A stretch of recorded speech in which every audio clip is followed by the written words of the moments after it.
Teman-teman masih ingat nggak kalau dulu di TV sering ada iklan ketik rek spasi, kemudian dari situ kita nanti bisa berlangganan suatu layanan dari sebuah provider, ataupun nanti dari situ ada kuis-kuis berhadiah. Nah, kurang lebih mungkin seperti itulah PT Era Digital Media ini. Tapi seperti apa sih sebenarnya detailnya?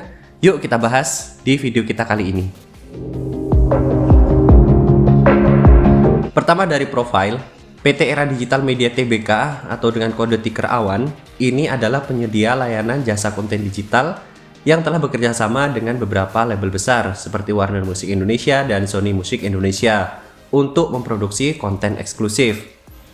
Selain itu memiliki 4 produk, yakni mobile games, OTT religi, kerjasama dengan lisensi pihak ketiga melalui Content Value Add Service atau VAS, kemudian Ringback Tone atau RBT.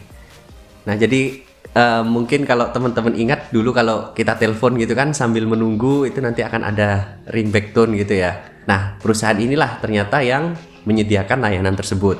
Lalu kemudian di sini PT Era Digital Media Tbk melalui entitas anak yaitu PT Era Awan Digital ini menawarkan layanan komputasi awan atau cloud computing. Nah, di sini yang di dalamnya sudah terdapat komponen-komponen data center, server, storage dan jaringan dalam virtual server. Perusahaan ini yang dulunya menyediakan RBT, kemudian SMS ketik rek kayak gitu-gitu ya. Nah, sekarang ini dia mau bergerak di bidang cloud computing ya teman-teman. Selain itu dia juga mau bergerak di bidang data center, server storage, dan jaringan dalam virtual center.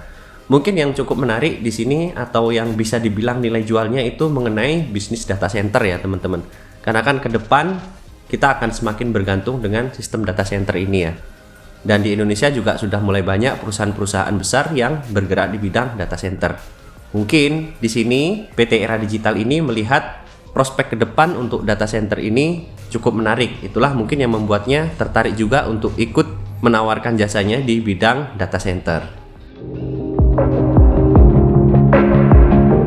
Selanjutnya dari sisi keuangan. Kalau untuk data penjualan perseroan, ini terlihat bahwa penyumbang terbesarnya itu dari konten SMS premium ya. Untuk di tahun 2022 itu totalnya sebesar 80%. Kemudian kalau untuk penyimpanan dan pengolahan data di cloud itu sebesar 19,1%. Atau kalau secara total itu sebesar 21,6 miliar. Kemudian mengenai anak usaha yaitu PT Era Awan Digital, ini sudah mempunyai total 49 klien sejak awal berdiri. Beberapa di antaranya itu ada BRI Dana Reksa Sekuritas, kemudian White Horse Group, kemudian Gold's Gym, kemudian Agung Podomoro Land, dan Angkasa Pura.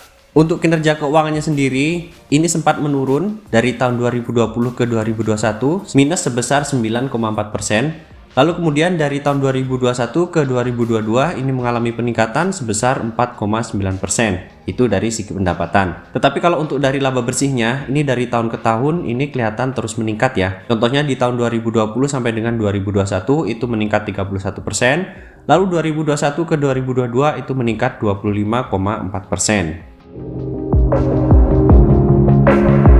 Selanjutnya kalau untuk rencana IPO sendiri, ada 7,5 juta lot saham yang akan ditawarkan dengan harga penawaran antara 100 sampai dengan 110 rupiah.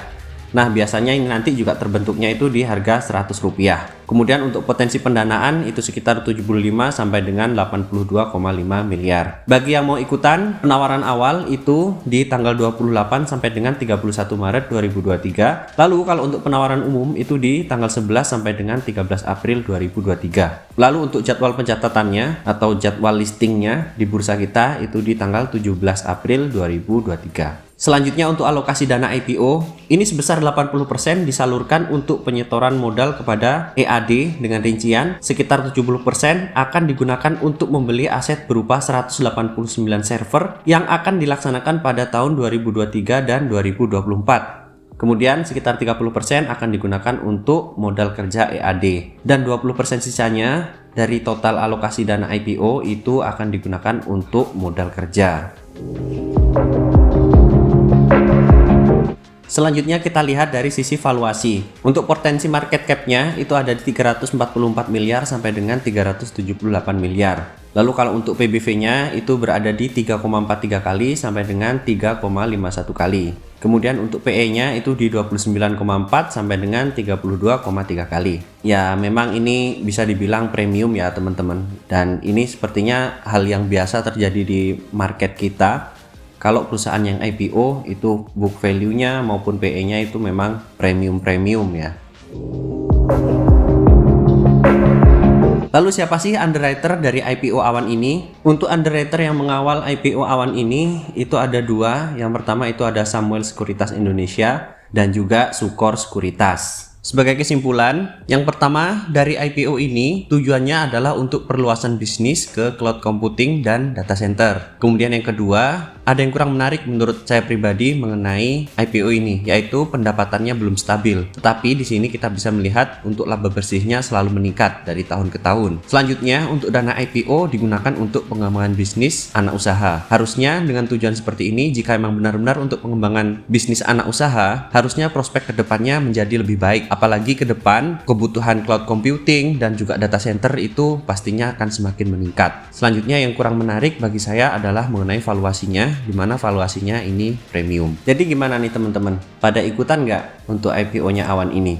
Silahkan tulis di kolom komentar. Kalau untuk admin sendiri mungkin akan mempertimbangkan lebih lanjut mengenai IPO Awan ini, karena kalau untuk bisnis SMS premium sepertinya prospek kedepannya itu sudah kurang menarik. Tetapi kalau ada cloud computing ini yang menurut kami cukup menarik. Tetapi kita lihat saja nanti bagaimana pergerakan sahamnya terlebih dahulu sebelum masuk untuk ikutan IPO. Kenapa? Karena untuk ikutan IPO itu risikonya sangat tinggi. Kalau admin lebih suka untuk melihat nanti pasca IPO seperti apa pergerakan dari harga sahamnya. Suka dengan konten ini? Jangan lupa untuk like dan subscribe, dan sampai ketemu di pembahasan selanjutnya. Terima kasih.